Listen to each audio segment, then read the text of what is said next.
afternoon. Good afternoon. My name is Naresh Khanna. I'm the editor of Packaging South Asia at Indian Printer and Publisher. And I'm here today with an old friend, Kiran Priyagi, who is one of the leading technical authorities in India on printing issues, on color standardization issues, issues with ink, issues with papers, coatings, and many of the other issues which are interrelated.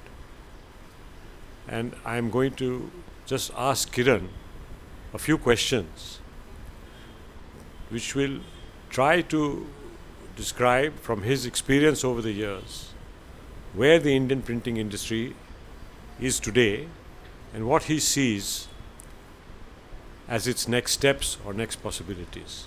So, Kiran? Good afternoon, Naresh. Thank you for having me here in your studio. I'm very happy that we have got together after a long time and you are asking me to express my opinion about the industry. Now, when I give my opinion about the industry, what is happening or what has been there, let me go a little bit back. When, people were switching over from letterpress to offset and those kind of days. Because I remember those days when people were switching from letterpress to offset. Initially, many letterpress people were wondering how can a quantity of 5,000 go on offset? How the offset people will go for such a small quantity and justify their production cost. But so from there we have come a long way, and I feel today probably it's a similar scenario when people jump over to the digital. When originally people thought digital is for small quantity, one-off, sample making, or just to show the proof. But today we find there are people in digital printing who are also producing big quantity and still making profit. Yeah. So this is the way, and as I see it now, the digital is definitely growing. But then when the digital is growing, we see there is a lot of technology which is taken out of printer's hand and going into the hands of supplier. For example, when you have offset machine, when you have other machines, the printer or the printer operator has good control over many things, including many technical operations, maintenance to some extent, and so on. Whereas when it comes to digital, any small problem, you have to pick up the phone and call the supplier, because that's where I think the printers are giving his, I'm sorry, but I cannot, avoid to say this, printer is giving his neck into the hand of digital supplier, and the printer is really not controlling his own operations. So we have to see which way it goes, and that's where what is happening today, the new generation thinks that you don't need to know the fundamentals of printing if you want to print. And I think this is where some kind of, I will say, a catch-22 situation. Yeah.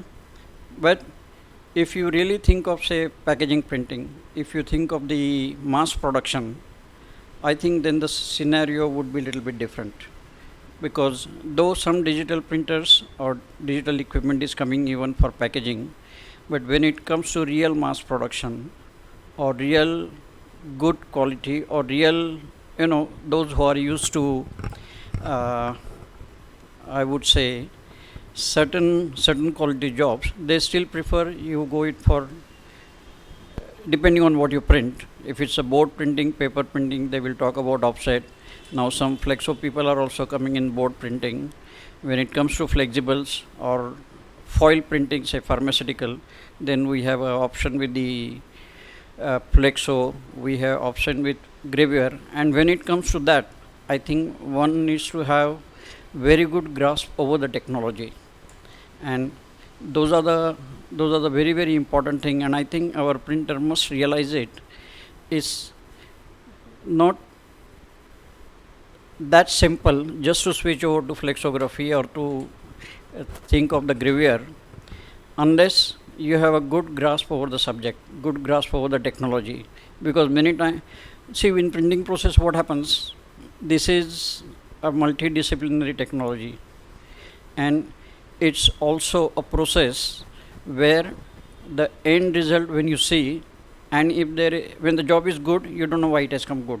If the job is bad, you don't know why it has gone bad, because there are a lot of variables in the process, and each one has to play his part perfectly well, and including the consumable selection, the consumable quality, and unless that is done, we are at a loss. And that is where I think we are still fighting over the color issues, in spite of new technology. What we used to fight 50 years back, there is no change.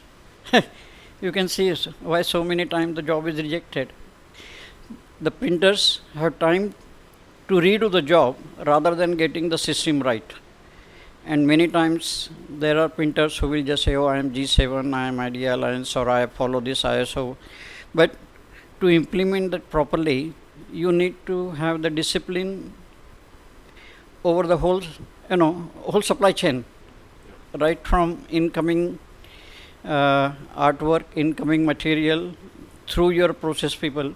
Sometimes people think when the computers are come, machines are doing automatic diagnostic, there are so many settings, you don't need, the operator doesn't need to have the skill. I think that's a very, very, very wrong notion, what people are, thinking. In fact, the more automated the equipment is, there is need to have more fundamental knowledge of the whole thing. Because say when you have automatic car, you still need to check the tire pressure, you still need to take it for servicing. So all those things are very important. And this is where I think the people should realize and take a pride, okay, I'm in printing and I'm going to achieve this. And this is my personal opinion, what I feel. Let me comment on that. Okay. Allow me to comment, Kiran, on what you've said, and to try and sum up what you have said. You've said, first of all, that when digital comes or when change happens, printers are very often giving their work or their profession or their business, they're putting it in the hands of the supplier. The technology becomes like a black box to them. And what you're saying again in the end of what you said is that without understanding the fundamentals, you cannot really enjoy the benefits of the technology.